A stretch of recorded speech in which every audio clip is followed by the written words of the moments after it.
9 starts now.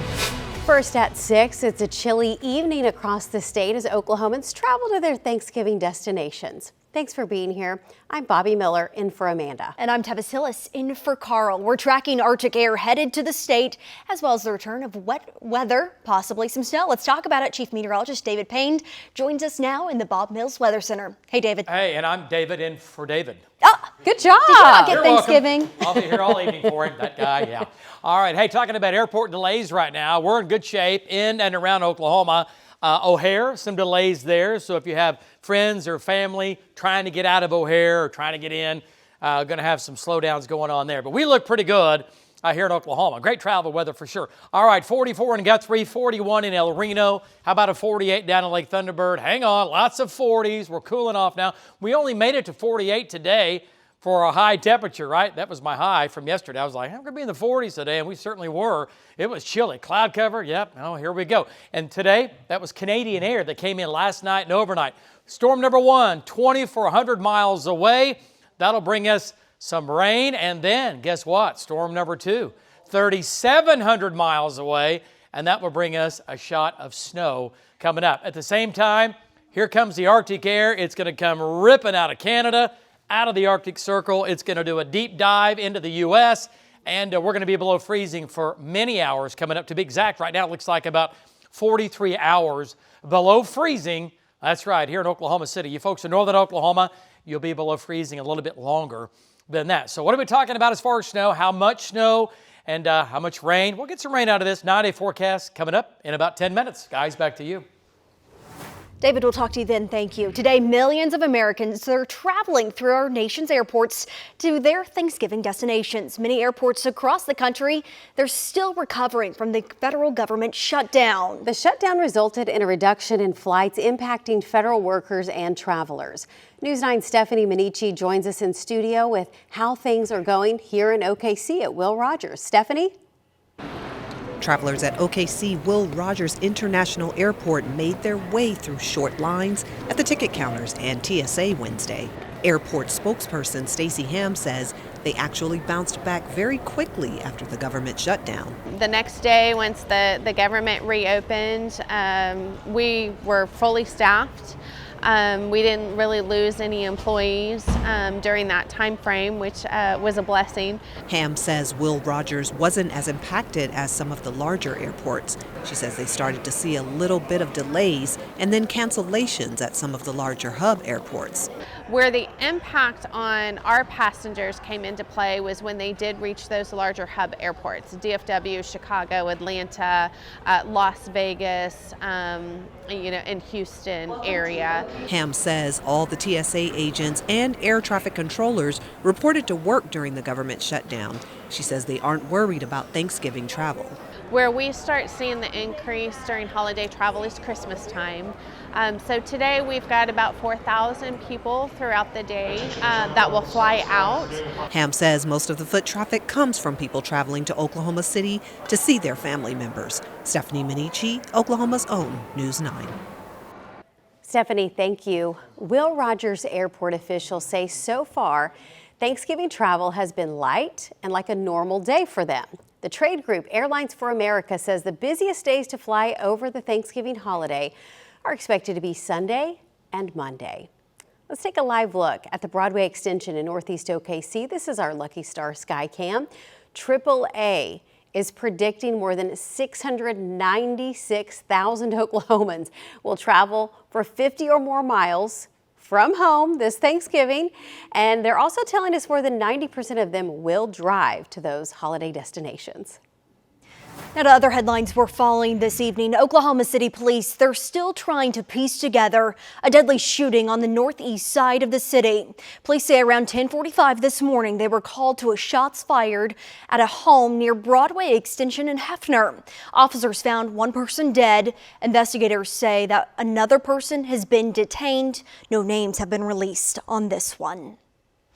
Now to just really a devastating story here. Friends of an Oklahoma college basketball player, they're heartbroken tonight after that player died from a head injury. Ethan Dietz played for Connors State College in Warner.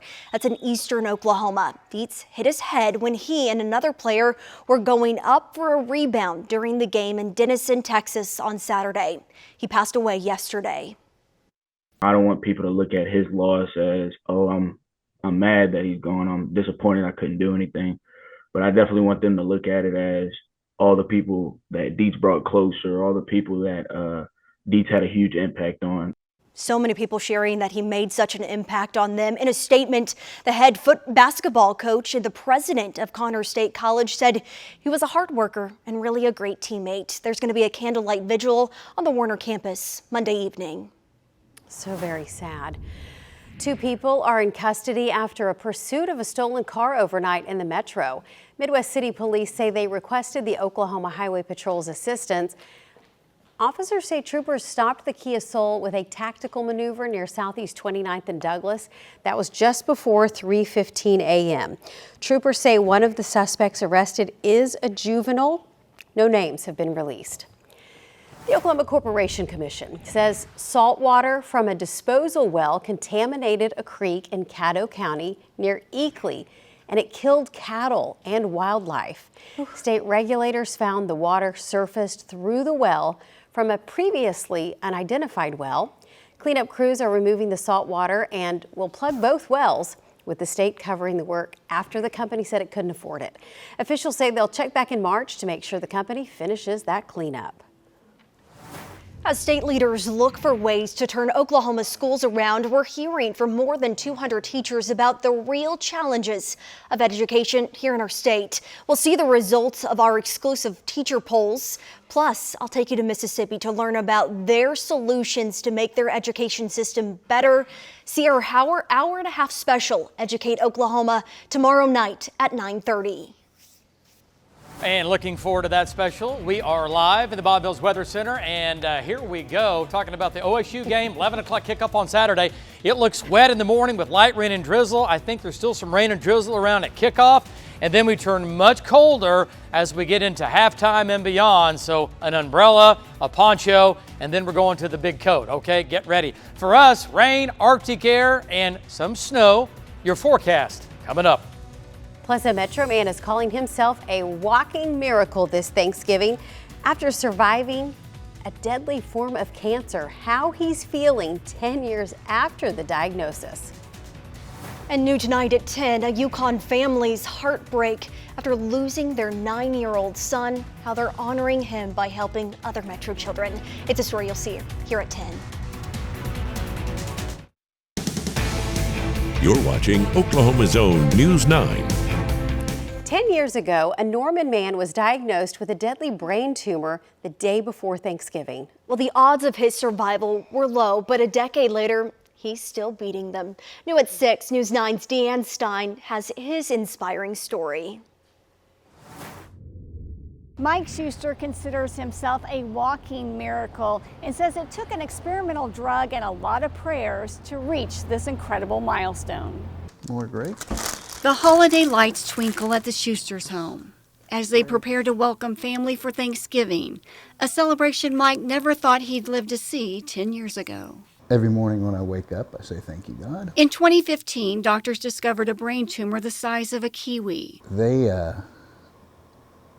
acted pretty bleak about it because the kind of cancer I have, you usually don't last a year. After several surgeries failed to stop the cancer, Mike turned to a new drug developed at the Oklahoma Medical Research Foundation called OKN-007. Really, Mike's been a pioneer in treatment and in survivorship. Dr. James Batiste at OU Health believes the experimental drug likely helped by getting more chemotherapy to the tumor and boosting the effects of his other treatments. For Mike to have lived 10 years and hit that mark, it's really, I think it was an accomplishment and just an amazing blessing to see how well he's done. And still hitting milestones, attending his son's graduations, weddings, and now enjoying his grandchildren. I'm just so grateful I got to see, I would have missed so much. So This chain of events have been very fortunate for me, and all the puzzle pieces have been fitting together,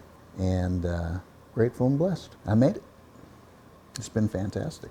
Now, while he is cancer-free, Mike continues to get checkups 4 times a year to make sure the cancer has not returned.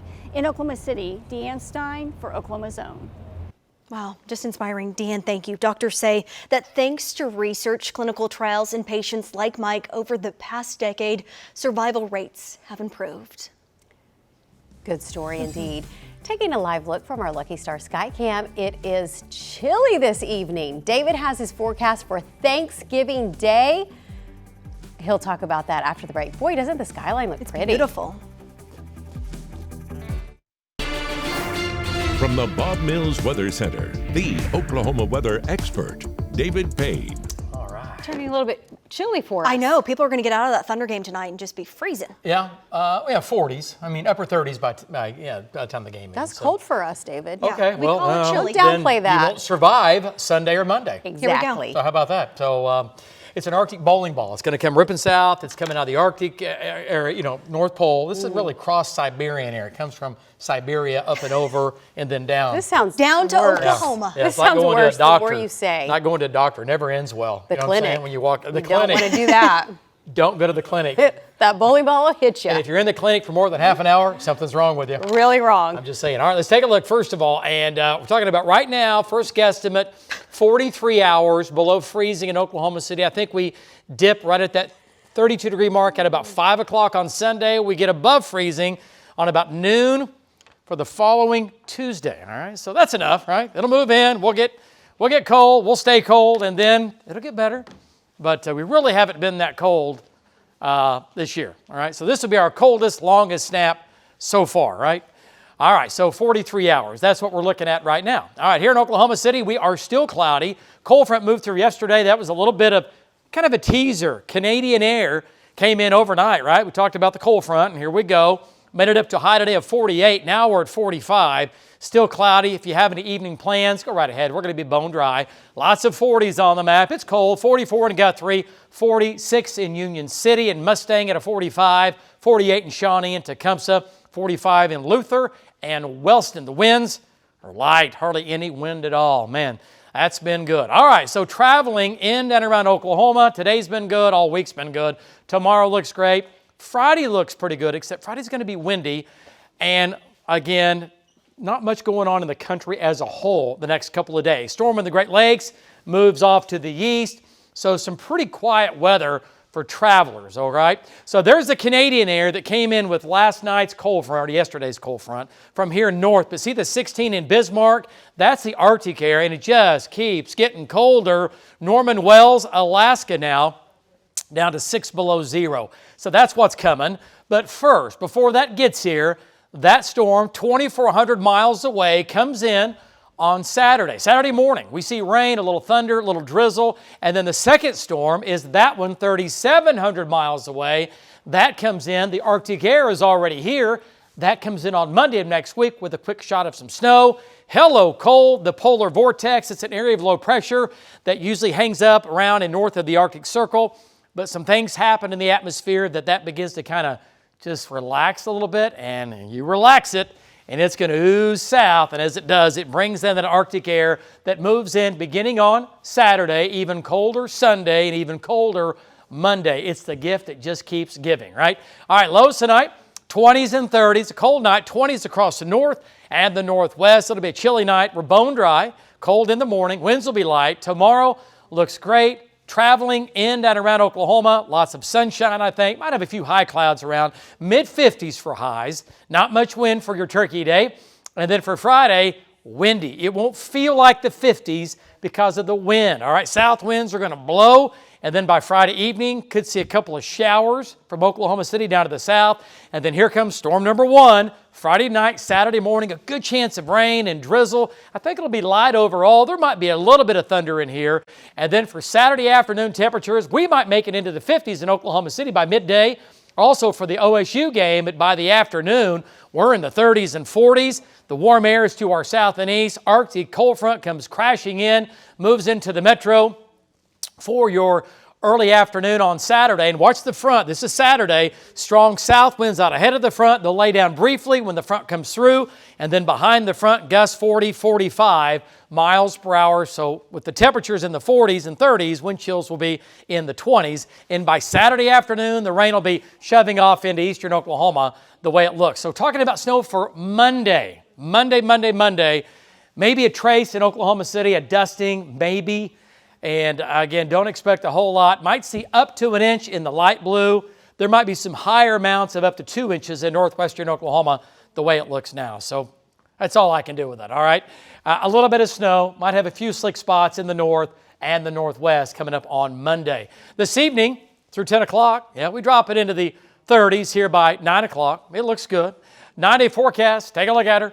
All right, we'll do 50s, 2 of those, double nickels tomorrow, Friday, Saturday, 44. That's your afternoon temperature. Wind chills will be in the 30s and 20s, and that best chance of rain will be in the morning on Saturday. We should dry it out in the afternoon, 33 for the high Sunday, Monday high of 30, 60% chance for light snow coming in Monday morning through the afternoon, and then by Tuesday, it is long gone. Tevis, back to you.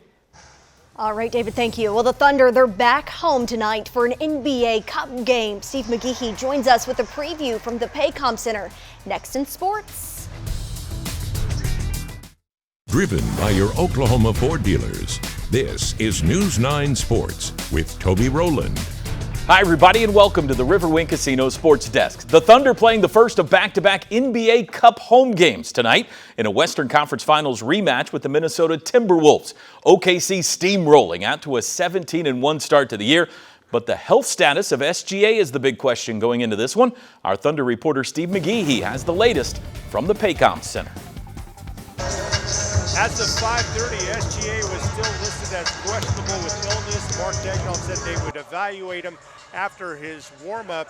Well, after his warm-ups here, it was the usual SGA going into the crowd and signing autographs. So it sure does appear that Shea will be okay to play tonight against the Oklahoma City Thunder. They're going to need him because Minnesota, they have a chip on their shoulder after losing to the Thunder last year in the Western Conference Finals. Plus, they come in on a 2-game losing streak. You got to be worried about Anthony Edwards and Julius Randle. No, I just think the force that they bring at the point of attack is a huge thing against those two guys. Edwards because of the, power, explosiveness, athleticism. Randle because of the strength and size. And so, you just got to be early on those guys. And we continue to wait on Jalen Williams. J-Dub, here he is warming up before tonight's game. I thought he'd be back by now, but Oklahoma City is being patient with Dub. Now the other injured Williams is available to play tonight. Kenrich Williams had knee surgery in late September. He is good to go tonight. Mark Daigneault non-committal on if he's going to play against the Timberwolves. Back to you guys. All right, thank you, Steve. We did just receive word SGA will start tonight. It's the regular season finale Saturday for the Sooners in Norman, but perhaps not their final game on Owen Field this year. A win and OU would most likely host a playoff game in mid-December. OU's only win ever over LSU came back in 1949, not shown here. The Tigers have handed the Sooners 3 losses in the last 22 years, including a 37-17 victory over Brent Venables' team last year in Baton Rouge. But the Bayou Bengals come limping into this one and realize they have a tall test with this Oklahoma defense. They tackle well, all right? And so it's one thing to be able to put a guy in place, but you got to get him to the ground. And so they've done a good job of tackling in space and getting guys to the ground. And it's not so spectacular that they're going to do something that's unusual. It won't get to a point where we have no idea where they're at. We just have to be able to create matchups where we win our one-on-ones at times.